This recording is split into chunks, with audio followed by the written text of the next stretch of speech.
Hey, kids, how would you like to hear this on the screen instead of the great show you came to see?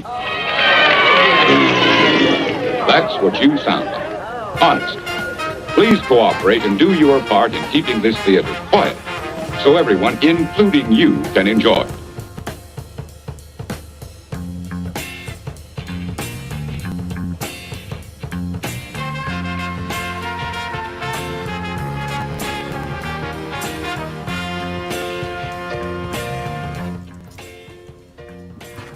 What is up, everybody? Welcome into the DNBA live show. I'm your host, Adam Mades. I'm joined, of course, as always, by Eric. You know him as D-Line Co. Let's go! Bringing the energy. And, of course, the beautiful haired one, Harrison Wind. I'm going without a hat for the first time in a week or so here, so hopefully, this is dangerous. But hopefully you're without a hat forever. Look at you. You're glorious. No, man. Let that hair, let everybody see it, man. I know, It's too why would you gorgeous keep to that hide. why would you keep that to yourself? It's selfish. Well, you guys are with my parents. They love the long hair, so they're happy as well right now. It's the body. We keep telling you the body. You should lean into the Harrison Wind part. Just get the hair long so it's always blowing. The problem, man, it gets so curly. It's like, it's really like going over the deep edge right now. You can be like a racer head at a certain point. I love it. David Lynch. Oh, you certainly don't get that reference, I'm realizing. Again, yeah. No, It's definitely like 2011 and later, Eric. Come on now. Today we are welcoming in a very special guest, the VP. I'm going to mess this up because he has a newish title, but the VP of Strategy and Analytics for the Denver Nuggets. It's Tommy Balcetis. Tommy, Hey, what's up, guys? man? Hey, What's up, man? what's going on? How are you guys doing? Doing You great. know, yeah, hanging in there. You know, Doing as good as we can. I love the music, man. The background music was cool. That was cool. Was it Whose not choice was bad? that? Yeah. Yeah. This was a new one. Yeah, this was a Yeah. new one. I just was put it nice. together. We were dancing to it earlier, actually. We were getting Yeah. a little- I was We kind have I was the dancing to it funky too. music. We have the funky music whenever the Nuggets get a big win that we play. But we haven't been able to play that for a while because there hasn't been a big win or a big game in any capacity. The first game Sure. the Nuggets play, even if they lose by 40, we're going with the funky music. It's coming in no matter what. Yeah. No, I like the one you played. That was really good. Well, thank you so much, man. So, what have you been doing for the last 2 months other than sitting inside your house? I mean, how are you staying sane during this time? You Oh personally. man, me personally? No, I mean, listen. I mean, it's it's a tough situation out there. But hanging out with my wife and my son, who's he's 18 months. Just officially, I can say year and a half now. I don't have to use months anymore. Is there a That's kind of strict cutoff when you go from I think months to 18 years? months. That's the Okay. one, man. Yes, year and a half. I'm gonna that's file Some that in people the do it back for- of my head. Yeah, every Some night people do it way too long. Oh, they go crazy now. I feel like year and a half is kind of like a good cutoff date. So yeah, he's a year and a half, so I can kind of hang out with him. He's just, I guess he's enjoying having me around. Who knows? He can't tell me anything. But that's been kind of cool. I mean, when else can I kind of continue having a job and still be around my kid for an extended period of time? So that's been fun. But other than that, I mean, I feel like it's kind of like everybody. Try to walk outside for a little bit so you're not completely cooped up at home. Cooking as much as you can, yeah, and try not to go crazy with the calories because it's getting a little intense right now. We were talking food before you came on, and I feel like I'm eating better than ever right now. In large Really? part because I have more time to cook. So it's I just feel like like all right. Tommy is talking directly to me. He knows that I've not been and he knows I was eating pasta right before we went on. So. That totally Right. like I get it looked organic and beautiful, man. I think Tommy, it's different. we just met, but I get it. Yeah.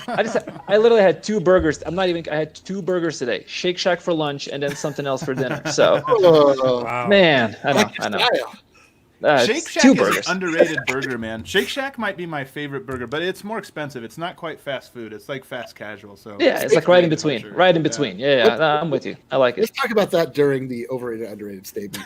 Shake Yeah. Shack, all right. I'm already gonna say it's underrated. It's underrated. That's my answer. So we're going to start off with obviously with a little bit of conversations we always do. Later on, we're going to play overrated, underrated. I like when we get guests on and we get to force them into tough situations where they have to vote on things that they secretly hate and then we make it not so secret. So we're. I gonna mean, find we had a couple of layups for Kendra though. And she just like airballed them. out. She was shooting 0 for 5 on layup. And Yeah, just to be clear, we like this. The guests do not like this. So I'm up for the challenge. I'm excited. Yeah. And then, of course, later on, somebody out there is going to have an opportunity to try to climb the steps. Are you familiar with this? Show them your shirt, Tommy. I don't even know if you know this, but we don't skip steps. We've sort of made this the unofficial motto of the Denver Nuggets. I love it. No, honestly, that's a great motto for us to live by. Well, I should actually say we didn't do anything. We just were listening to you guys. It sounded like, I mean, we heard this from Tim and Arcturus and Josh and even Michael Malone, over and over again. And we were like, you know what? This makes sense. We don't skip steps. It seems like it has been something of a mantra, at least publicly. Is it something you guys discussed back in the day? Like, hey, was that like a phrase that was thrown around early? No, I think it kind of grew organically, to be honest. I think when Tim hired a bunch of us early, that's 7 years ago now, which is kind of crazy.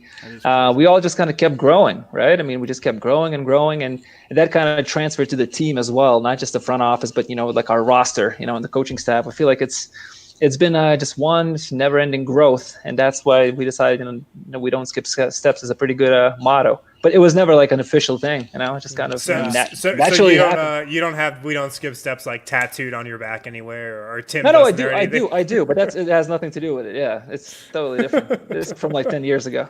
Yeah. Who's Tommy Bracelets, by the way? Who is? Oh, I love it. I love it. Tommy Bracelets. That should be my rap name. Your hip hop name. My hip hop name. Yeah. Later in the show, Tommy and Harrison are going to have a rap battle. So I can't wait. We're going to do it in Lithuanian, though. Harrison. I've been preparing all day. Perfect. From a basketball perspective, Tommy, what's your day-to-day sort of look like right now? I mean, is the workload reduced? How do you guys stay productive right now? No, honestly, we actually, we still are very much in the draft mode right now. Obviously hoping, some games resume and all that, but I mean, there's college games are no longer happening, so we can actually watch a bunch of video. All of us kind of get on a variety of different Zoom calls during the week and discuss specific draft players that are, potentially going to be in our range. So, I mean, there's still a lot of work to do. And, some of us actually find it even more productive now where there's kind of like not that many distractions, not that many games going on from the NBA's perspective. So we can actually really sit down and then discuss those guys in painstaking detail. So I think we actually might continue that forward, even when there's no more quarantine in the years to come. Yeah, I was actually curious, like with nothing going on right now, how do you kind of compare how prepared you guys feel this year versus in years past? Like, do you feel maybe, I don't know, more prepared just because you've been so locked in on it for like the last couple months? No, that's a good question. I think, we're prepared every year, and it definitely helps when you see those guys live. But, now there's literally nothing else to do but watching film, and you start noticing things, which is not always a good thing either, by the way. I mean, you may over-scout certain players, and you're like, you focus on their negatives too much. And but no, honestly, it really helps to kind of sit down with no distractions. Kind of tough for me to say because I have a 1.5-year-old, so it's, I mean, it's really tough about, when I talk about distractions, he's very much a distractible little fella. But you sit there, you watch certain guys for, hours on end, and then you really can get a great sense of, what they are as players. And, some of us also, call coaches if that's allowed, if they're seniors and whatnot, and just kind of talk to certain coaches, whether it's internationally, whether it's domestically, about certain players, and we get really good info about them. So that kind of nobody's practicing, right? Nobody's doing anything. So the coaches can talk to you and really give their own opinion. So I feel like we're actually doing a very good job getting to know the draftable guys. Do you think that'll make this draft more competitive? Do you just think everybody's going to have more time and more information and just be more organized for the draft? Probably, I would say so. It's interesting. There's so many dynamics. I mean, some of the guys who will not be competing in the March Madness, they won't get the March Madness bump. I mean, that happens, right? I mean, for certain players, and rightfully so. I mean, you want to reward winning as much as you can. And now you can still reward winning, but not probably to the same extent. So yeah, I would say it's going to make it a little more difficult and easier in many ways. Probably a bad answer, but you know what I mean. No, So it's the same. It's the same, really. It's just neutral. It will be interesting Easier to see in some if this ways. is a more chalk draft, or like if 5 years from now we look back and go, "Ooh, the order was actually pretty right." Like guys. Well, got it right yeah, that year. I was curious because it doesn't seem like there's going to be any pre-draft workouts. Is that like a huge loss for NBA teams? Relatively so. I mean, you could probably, if you asked every different team what they think about pre-draft workouts, you'd get 30 different answers. Some hate them, some love them, right? I would say, when you really think about it, a chalk draft, I think it's a cool metaphor because, all of a sudden analytics may matter a little more, right? I mean, if you don't see those guys, if you literally don't get to actually talk to them when they're here in our building, or you don't see them practicing against each other, you'll miss out on that. However, they're still going to be 7 feet or 6'11", whatever they are, right? So those numbers may matter just a little more. Yeah, I know. Those numbers may matter a little more, but you're also dealing with limited samples. I mean, it's enough sample right now. What we stopped playing early March and whatnot. So there's still enough of a sample size. But it would have been cool to have to finish the season and really have a full picture of what those guys look like. Agree. Strong agree. March Madness, just a little for a spectator. That was coming up. That was the next week, wasn't it? I think it was the week after everything shut down, and it was like, oh, come on. No, Adam, it was 2 days after we opened the bar, which it was. I think 4 days. Yeah. I'm so sorry, you guys. I'm so sorry, man. It was a glorious 3 days. Let me tell you. Oh god. No, it wasn't. We were like, are we allowed to invite people to come to this bar? Like, what are we doing? Like, Adam didn't even go. I'm so sorry, guys. Once it actually opens up, it's going to be glorious, right? I mean, it's going to be fantastic. But right now, timing was awful. I mean, you guys, there's no way you could have predicted that. I feel so bad. No way we saw a global pandemic coming. No way. I feel like you guys did it. Crazy. Come on. So the big news here recently for the Nuggets is that Arcturus. Now I have to ask you because I've always said Karnisovas, and lately I've heard people saying Karnisovas. It's Karnisovas. Okay. That's I want to say it right. So Karnisovas. Okay. Yeah, I've been saying it wrong for 7 years. Like an SH. Like an SH. We said there's like a tongue roll in there. Karnisovas. Karnisovas, yeah, exactly. I don't think you can do it, Eric. I think you're incapable. That was actually not bad. No, that's pretty good, Eric. That's cool. This is unbelievable. I'm glad that there's an actual authority on this, so I don't just get berated. I felt like that was pretty good. You know how many times I mispronounced Chanchar's name? Every time. Once, because then I was berated for saying it wrongly, and so now I have. He has a tough last name. No way you can know. Yeah, just no. I actually remember. I think two years on what was formerly the BSN Denver Nuggets podcast. I asked on the podcast, I don't know how to pronounce the name, and I saw Tommy the next day, and he said it's Chanchar. Impressive. Hey, Europeans, we always kind of have to. We've been living with it for a long time now, so it's okay. Tommy bracelets. Has spoken.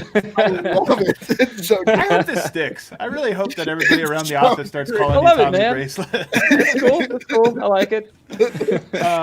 So Arcturus goes to Chicago. I think.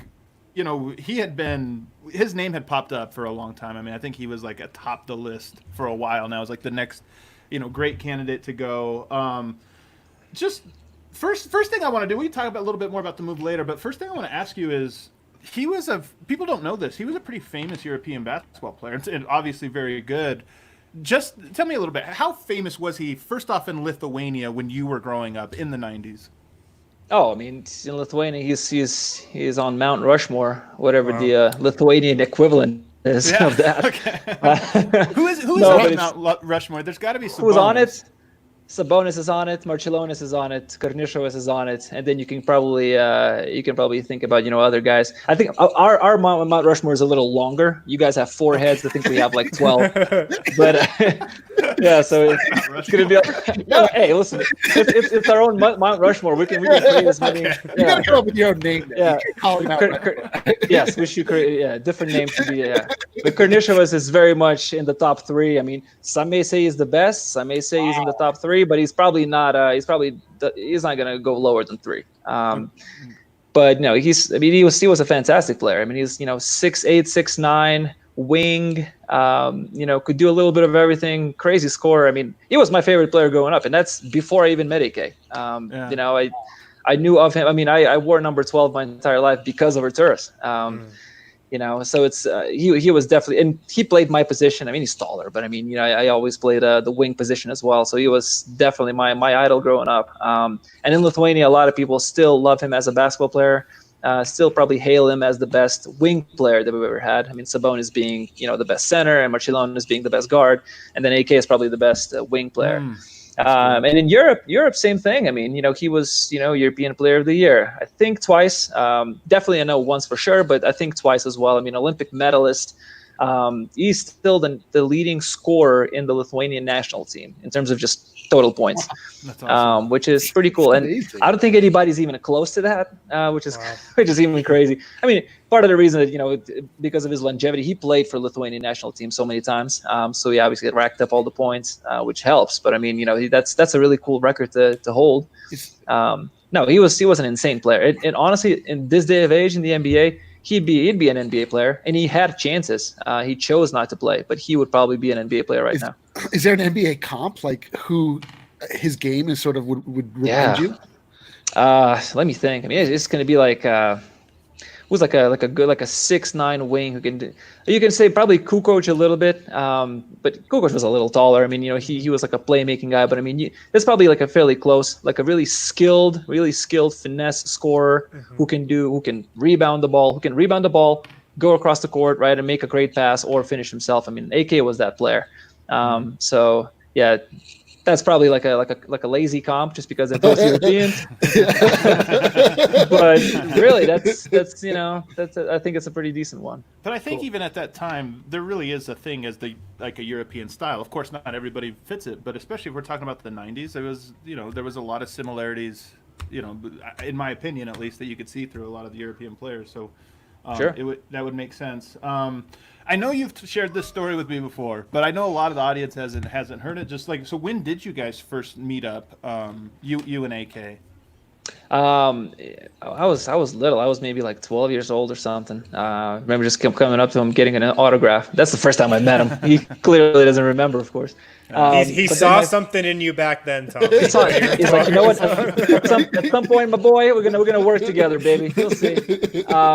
Yeah. Yeah. I just never forgot those words, man. That's crazy. No. You know what? It's a great story.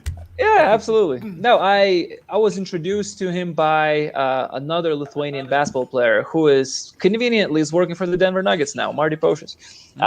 He basically introduced me to AK when I was a freshman in college, and basically gave me his number and told AK like, "Hey man, can this freshman guy, my best friend, can he call you and kind of like chat basketball?" And then AK's like, "Yeah, sure."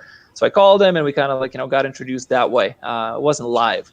But via phone, and then at some point I worked for the league office. I met him there, and we got I knew of him obviously, and then after that call we kind of stayed in touch, and then I saw him in various different NBA events, and then lo and behold ended up working together. Which is crazy how life works sometimes. That's crazy. It's cool though. Yeah. What did he bring to the group? Like he was to me. He was a very unique guy. I mean, all of you guys obviously have your own different like personalities or whatever, but to me, he was the most unique of the group. What do you feel like our AK brought to the dynamic?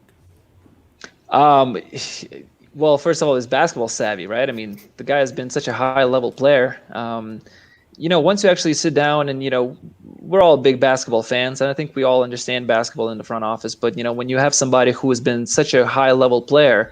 And none of us, except for maybe Calvin, who played in the league, none of us have had that success in terms of, on-court success, right? So, I mean, AK was definitely one of the more,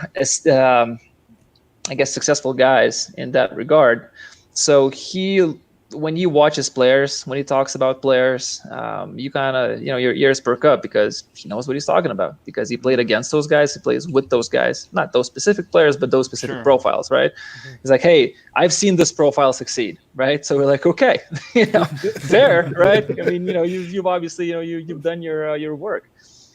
So I think he brought a lot of basketball savvy, which is extremely important. And when you have experience, when you have on-court experience, I think it really translates well into front office work.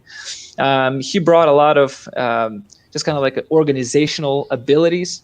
Having worked at the league office, having worked with Houston, I mean, he had a unique way to kind of organize the front office, which was great. The information flow was very, I think, done in a successful way. Everybody was always communicated with. Everybody knew what was going on, and I think he did a really good job kind of structuring our front office in the right way.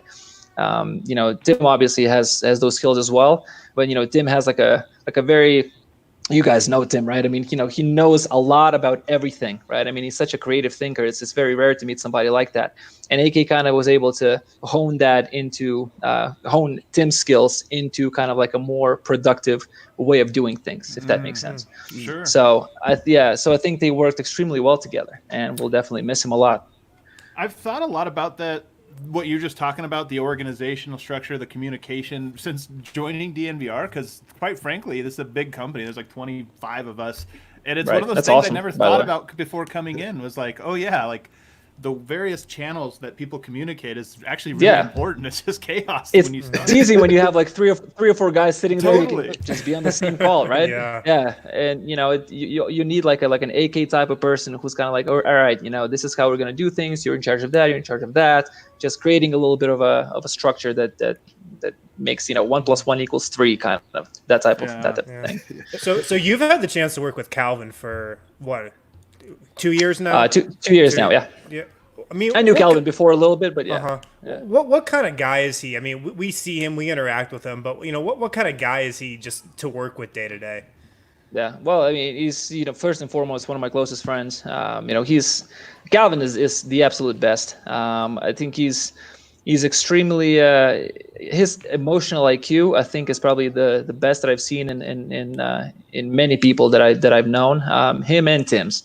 But I mean, he has a really high emotional IQ. He kind of understands how people tick, what makes them tick, and how to have them produce the maximum of their abilities, right? I mean, that's what Cal, I think, is really good at. I mean, I think he knows what people are good at, and he tries to encourage more of that from them, while also working on their weaknesses. I think he's just a really, really good people's person. Mm-hmm. Obviously, has played in the league for a long time. I mean, knows basketball. That's kind of beside the point. I think he has a very good instinct. When he watches players, I think him and I actually end up like agreeing and disagreeing on the same guys all the time.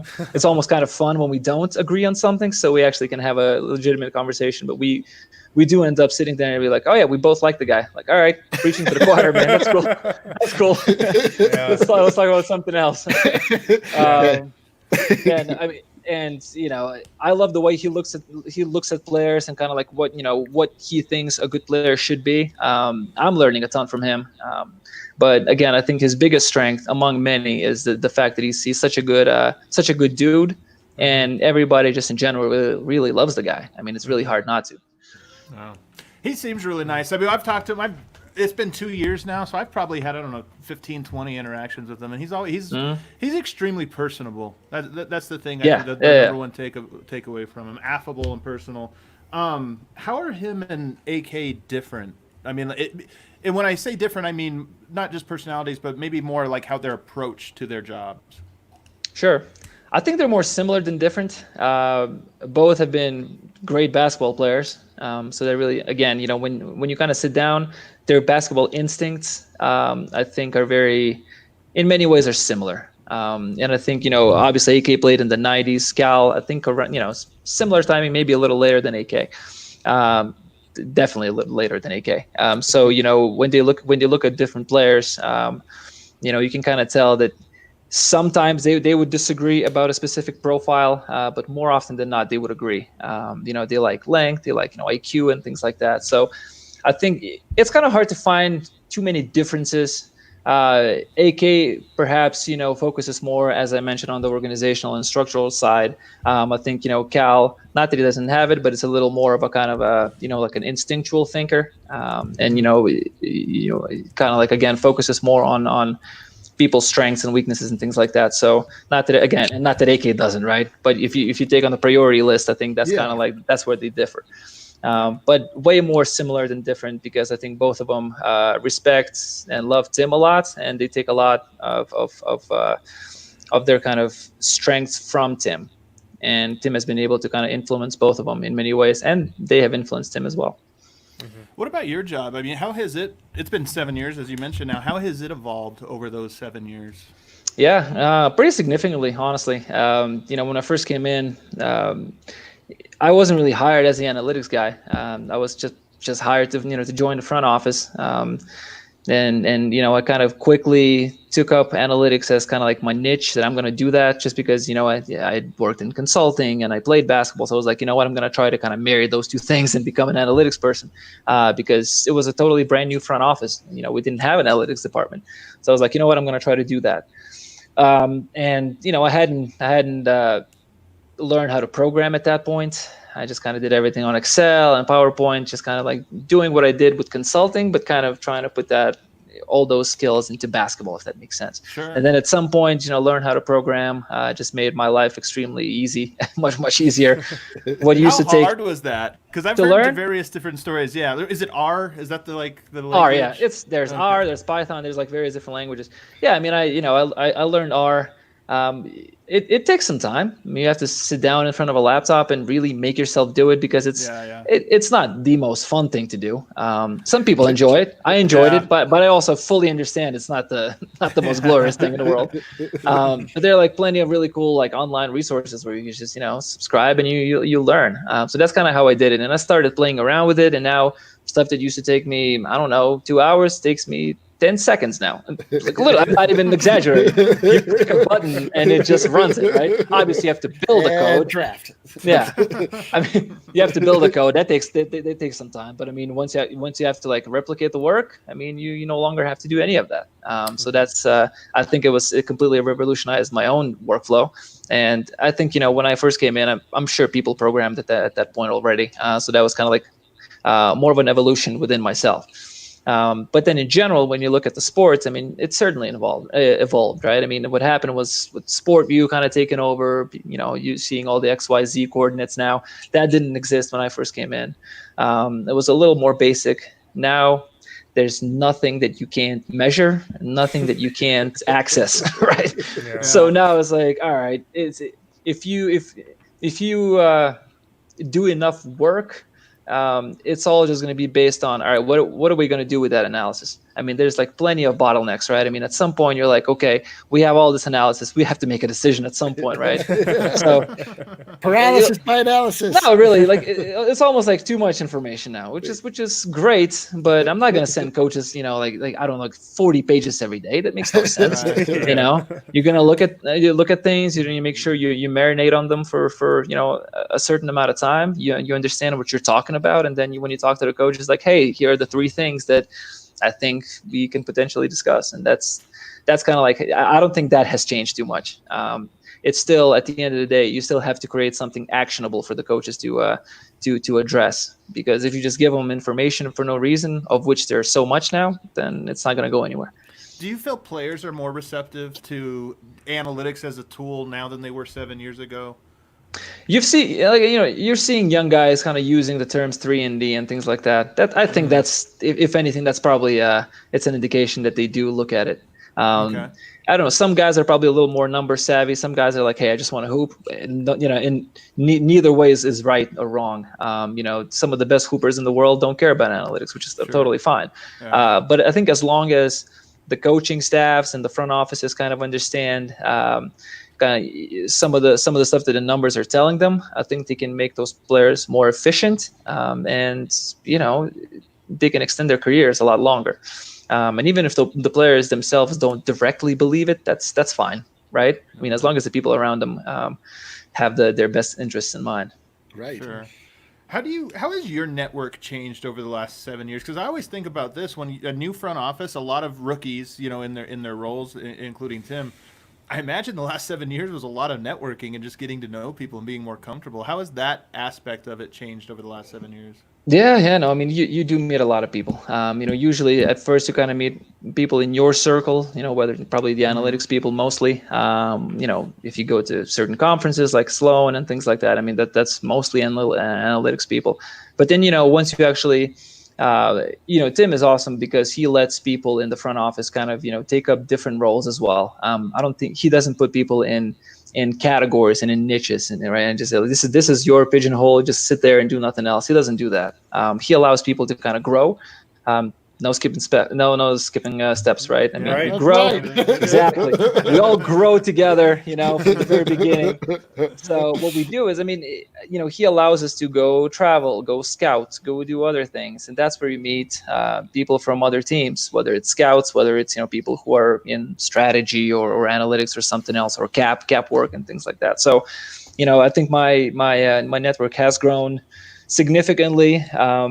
You don't necessarily have to be extremely, you don't have to initiate it too much. I mean, you're just there with all NBA people and you just end up talking to them. I think, as long as things grow organically, that's when I think the best connections are made. Definitely. Tommy, the Last Dance documentary, obviously going strong. It seems like everybody is tuning in.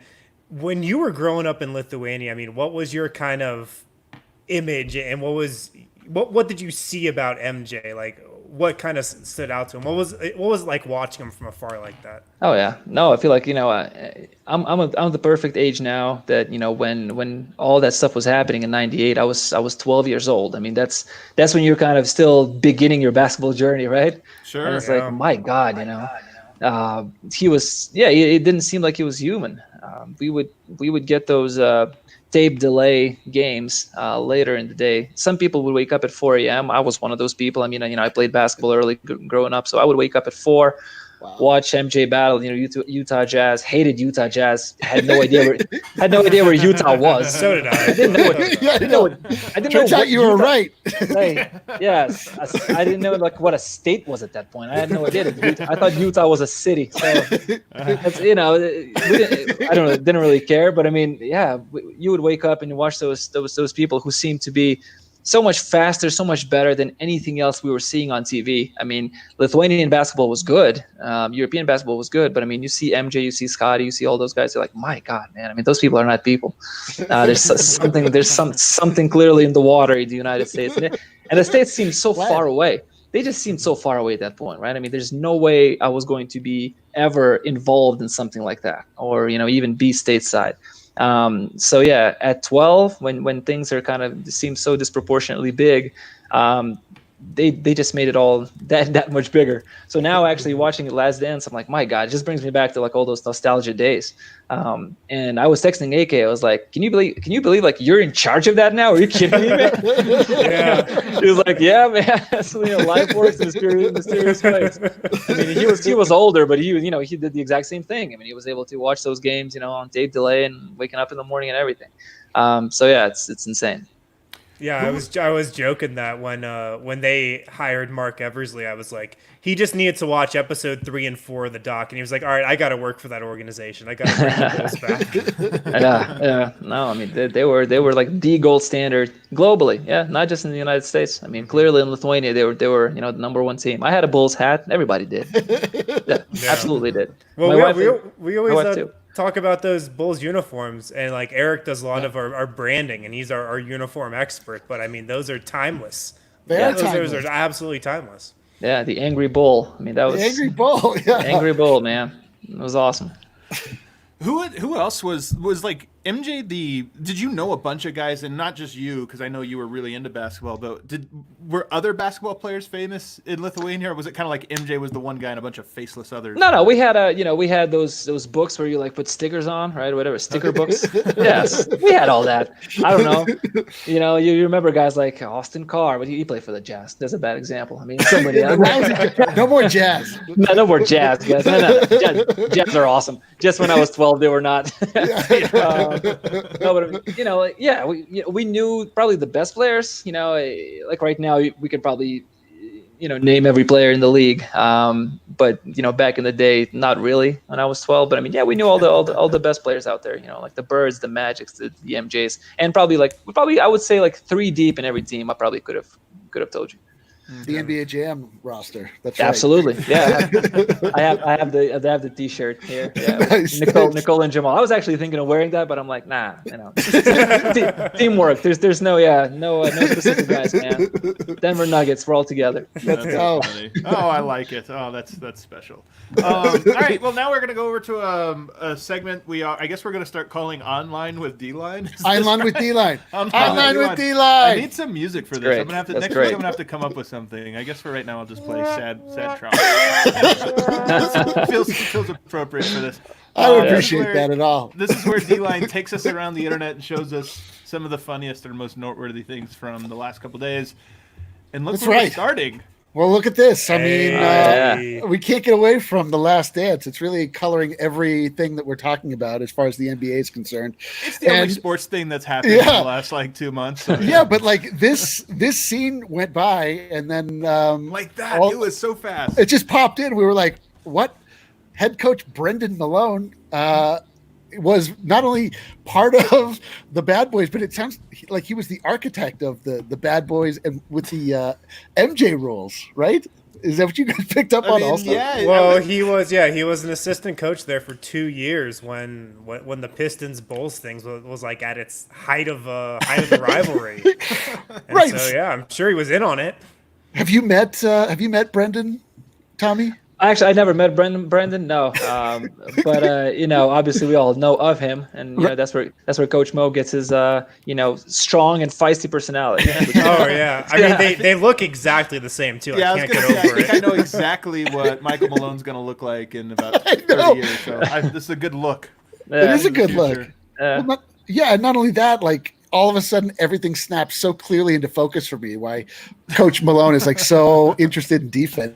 First, like it's a great basketball family right there. I mean, that's an underrated basketball family. Those guys are great basketball people. Yeah. Well, Brendan Malone also had the quote of the episode maybe on coaching Rodman. You just leave him alone. You don't put a saddle on a Mustang. Oh yeah, incredible quote. There you go. There you go. Yeah, incredible. That is such a Michael Malone thing too. Yeah, it really is. You know what? At some point he's gonna bust that out, and I can't wait for it. Can't put a saddle on a Mustang. He should. What player do you think he'll say this for? I'm gonna say Will Barton.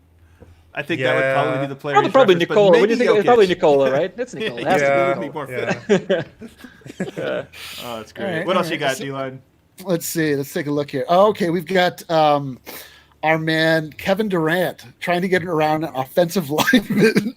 Okay. So we're right around the NBA or the NFL draft. So you talk about a lot of like Kevin Durant has the least like football body, right? Especially linemen.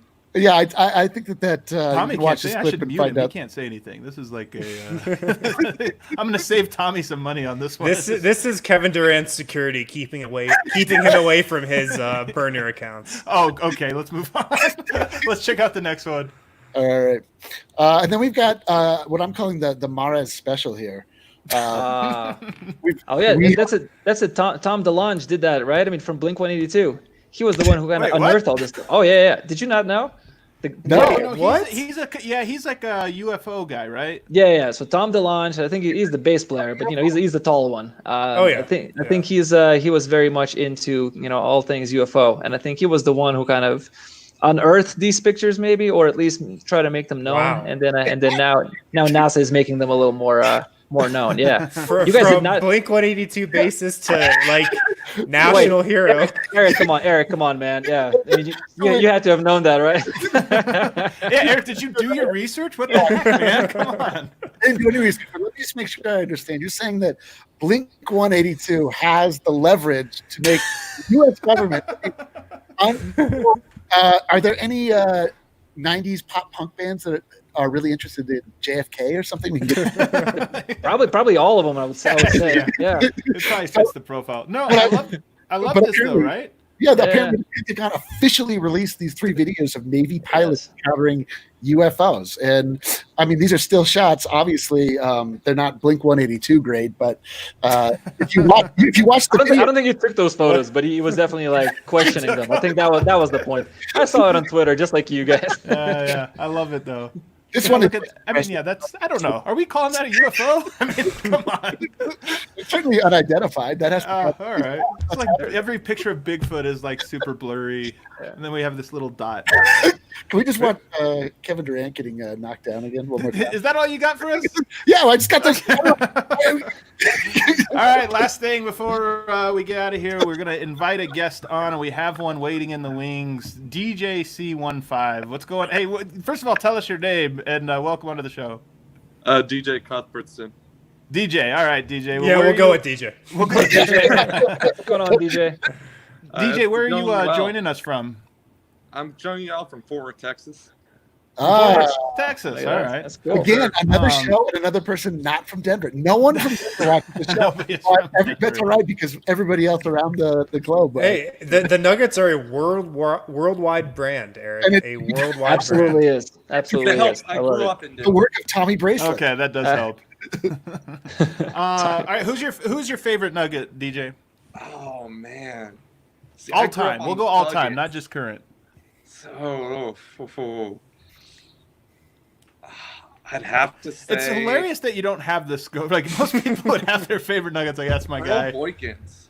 All right, Oh. okay, all right. It's not a bad I Yeah. love the stash, Yeah. man. He rocks a little dude stash. Yeah, And You don't have- Birdman. Also. yeah, Birdman. Well, of course. Yeah. Texas. That's your Texas man. I'm tall, white, and tatted. That's It fit the profile. Did you ever do the mohawk? Yes, I actually did that this week. What? Oh, you don't have it Exactly anymore? timely Oh, at the man, moment. that's it? So the mohawk is rocking. Okay. One of my favorite stories from that Nuggets era is when Earl Boykins bench pressed 330 pounds. What? Is that possible? Well, huh? Yeah. It's like 2 Earl Boykinses. He weighed He like 130 and I think he benched 330. That's like the strength of an ant. Like lifting. Wait. DJ, are you familiar with the steps and how it works? No, I'm not. Okay, so you're gonna great. We're gonna get a series of questions. The first 5, you get all 5 right, you win a sticker pack, or you can risk it all and go for a T-shirt, get 5 more right. And here to help you is Tommy Balcetis. I mean, an incredible helper. Sometimes we have people on know nothing about the Denver Nuggets. Tommy, some of these questions might actually be about Tommy. So you have to Hey, DJ, if anything, if it's before like 7 years ago, man, it's gonna be an issue, man. I'm telling you right now. I mean, All right, 7 well, years is about a fourth of my life, so. Okay, all righty. Well, here we go. Without further ado, let's try to climb the steps I'm here. so ready for this. I am as well. All right, number 1. Nervous every time. Who was the Denver Nuggets' starting power forward on opening night of the 2019-2020 season? Paul Millsap. That is correct. Oh wow. Wow. Easy one so far. Number 2. I knew that one, guys. I knew it. Nice work. Just saying. Who led the 2019-20 Denver Nuggets in total dunks? Don't say Jokic, please. I'm sorry, which I'm gonna season, Adam? go Which season? This season that is Okay. halfway through or whatever. Okay. I'm gonna go with Bart. You can always use your helper if you aren't sure. You could always ask your helper. This is another pretty difficult second question, Adam, I gotta say. No, it's a good question. DJ, I can give you two. I can give you two answers. You have to choose one because I'm not sure between the Oh, two. I like that the helpers. Okay. It's between Mason and Jeremy. And I would probably lean Mason. Well, all Mason does is dunk and miss free throws, so I'm gonna go Mason. Well, a little slander mixed in there, but yes, your helper pulled through. Your Hey, helper he pulled signed my through. hat. I love the dude, but let's be honest. He's improving, DJ. We'll get there. We'll get there.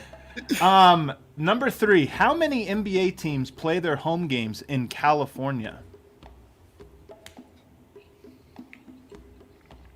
4.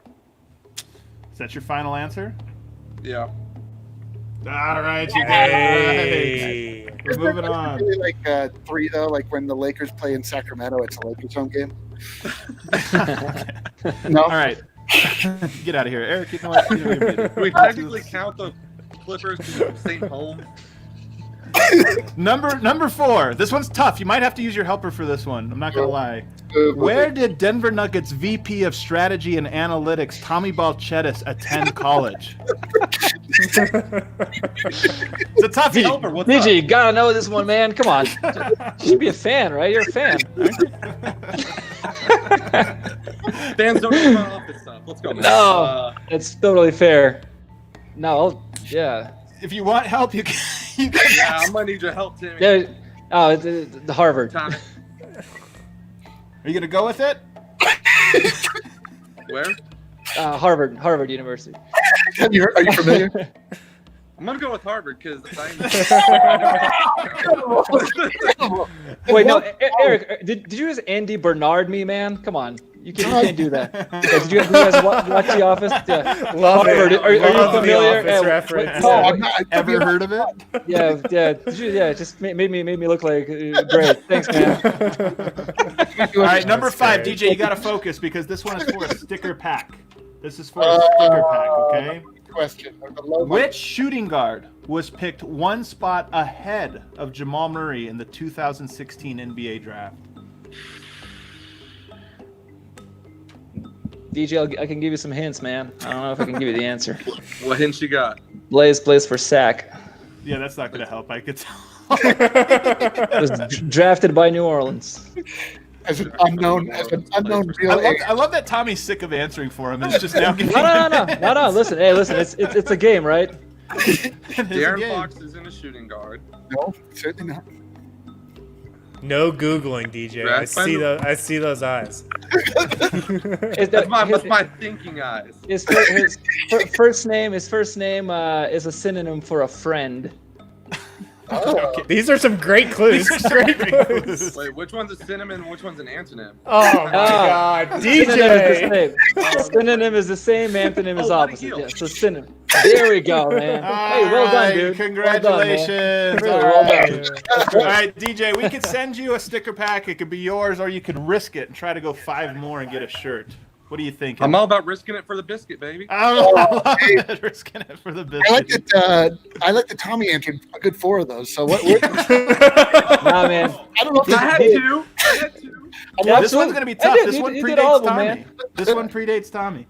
Oh, man. Who did the Denver Nuggets take with the 5th pick in the 2002 NBA draft? Fifth pick. The tough one. Gosh. Yeah. Couldn't have just taken those tickets. I know. He's really Hey, I regretting this started with now. nothing. I can end with nothing or end with a shirt. That's a great point. Do you have a guess? I'm gonna go Kenyon Martin for some reason.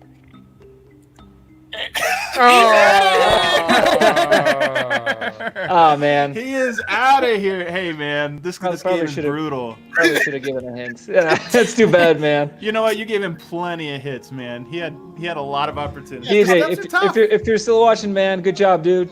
Did well. Yeah. That Dunker question was tough. I might have gone Jeremy Graham. I don't know. Yeah, that's what I was thinking too, but no. The Mason Plumlee has almost twice as many dunks, I think, as Yeah. That's crazy. So, I mean, think about how many of his baskets are dunks. Hey, Jeremy's are louder. Like, Mace will dunk You it every remember time, Jeremy's, right? yeah. Yeah, for sure. All right, guys. Well, Tommy, thank you so much. Hopefully, this wasn't too bad. That was fun. Nice, Hey, casual, fun. Absolutely. That was a great time. Appreciate you guys. Yeah, thanks Are for you coming muted, on, man. Eric? Eric, are you muted or something? Did you screw up your mic because you're just screaming? I can see you screaming something. What is the answer to the question? You can't hear me. Oh, did I not give No. you plus No, Skeetasvili? Oh yeah, I didn't say it, did I? Yeah. It's Skeetasvili. Skeeta. The real ones will know that one. The real ones will know that because that Skeeta pick was an all-time, like, oh man, an all-timer, all-timer. I feel like that's one where you make the pick and he shows up for the first practice and you're like, damn. Dude, that's pretty No comment. No, well done. Save your money here. All right, Tommy, thanks so much for coming on. Thanks so much, everybody who tuned into the broadcast. And of course, we're going to be back again tomorrow with a brand new episode. Matt Moore hopping on as our guest tomorrow. We'll see everybody at 8 o'clock. All right, thanks, guys.